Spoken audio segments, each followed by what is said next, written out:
یہ مشہور ہے کہ حضرت اسماعیل علیہ السلام کے ایڑیاں رگڑنے سے زمزم ظاہر ہوا. کیا دلیل ہے اس کی؟ کوئی دلیل نہیں کہ ایسا نہیں ہو سکتا. ربی سب ہو سکتا ہے.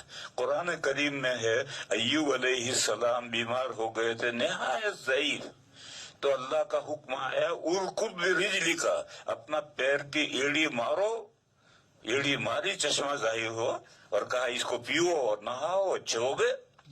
تو ایک بیمار نحیف اور کمزور کے ایڑی مارنے سے چشمہ ظاہر ہو سکتا ہے، قرآن میں ہے. تو اسماعیل علیہ السلام کے ایڑیاں رگڑنے سے زمزم کیوں ظاہر نہیں ہو سکتا؟ لیکن اسماعیل علیہ السلام کے ایڑیاں رگڑنے سے زمزم ظاہر ہوا، اس کی کوئی دلیل ہے تو لاؤ. دلیل تو کچھ ہے نہیں، ایک چلی ہوئی بات ہے. جبکہ بخاری شریف میں حضرت ابن عباس رضی اللہ تعالی عنہما کا قول ہے، جب حضرت حاجرہ 7ویں مرتبہ مروہ پر تھی تو جہاں زمزم ہے وہاں حضرت جبرائیل ظاہر ہوئے.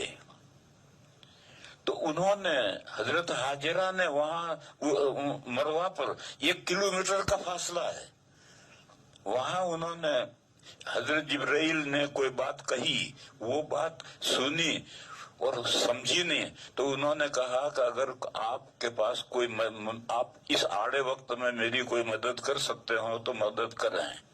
تو پھر ان کو حضرت جبرائیل علیہ السلام نظر آئے اور حضرت جبرائیل علیہ السلام نے اپنا پیر مارا، ایڑی ماری، اس سے زمین کے سوتے ٹوٹ گئے اور وہاں فوارے کی طریقے سے، فوارہ یہ لمبا نہیں بلکہ چشمے کی طرح چھم چھم چھم چھم چھم جم جم جم جم پانی نکلنے لگا. اور حضرت جبرائیل نے یہ کہا کہ یہ پانی ہے، اسے پیو، یہ کھانے کا بھی کام دے گا، پانی پینے کا بھی کام دے گا، پانی کا بھی کام دے گا، کھانے کا بھی کام دے گا، اور ڈرو مت، اللہ تمہیں ضائع نہیں کریں گے. یہ کہہ کر جبرائیل تو غائب ہو گئے. اب وہ وہاں سے مروے سے دوڑی ہوئی آئی اور آ کر انہوں نے مٹی چاروں طرف کر کے پانی کو روک لیا. نبی پاک صلی اللہ علیہ وسلم نے فرمایا، اب دیکھو یہ حدیث مرفوع ہے، یہاں تک تو ابن عباس کا بیان تھا. ابن عباس حضور کے صحابی ہیں. حضور نے فرمایا کہ اللہ اسماعیل کی ماں پر رحم فرمایا، اگر وہ اس طرح سے مٹی کی مینڈ بنا کر کے، کنڈی بنا کر کے پانی کو روک نہ لیتی تو زمزم چشمہ بہتا چشمہ ہوتا. لیکن انہوں نے روک دیا تو بس وہ اتنے میں زمزم کا کنواں بن کر رہ گیا، آگے چشمے کے طور پر نہیں بنا.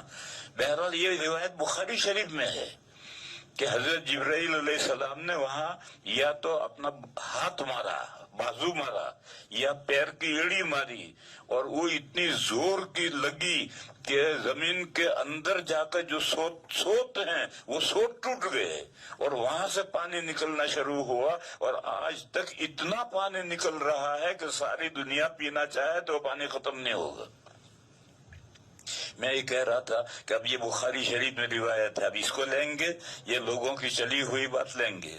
لوگوں کی چلی ہوئی بات یہ ہے کہ اسماعیل علیہ السلام نے ایڑی رگڑی تو چشمہ ظاہر ہوا، مگر اس کی دلیل تو کوئی نہیں ہے، ضعیف روایت بھی نہیں ہے، بس ایک چلی ہوئی بات ہے. اور یہ روایت جو میں کہہ رہا ہوں تو بخاری شریف میں ہے اور حضرت ابن عباس رضی اللہ تعالی عنہما کا بیان ہے. اس لیے میرے بھائیوں اور میری بہنوں، یہ سمجھو کہ حق بات فوراً قبول کر لینی چاہیے، لیکن دین کے نام پر جو بھی بات پہنچے اس کو فوراً مان لینا یہ ٹھیک نہیں ہے. آج کل جو یہ میڈیا، پرنٹڈ میڈیا ہے اور واٹس ایپ کا زمانہ ہے، اس میں تو اتنی باتیں غلط چلی ہوئی چل رہی ہیں کہ میں خدا کی پناہ.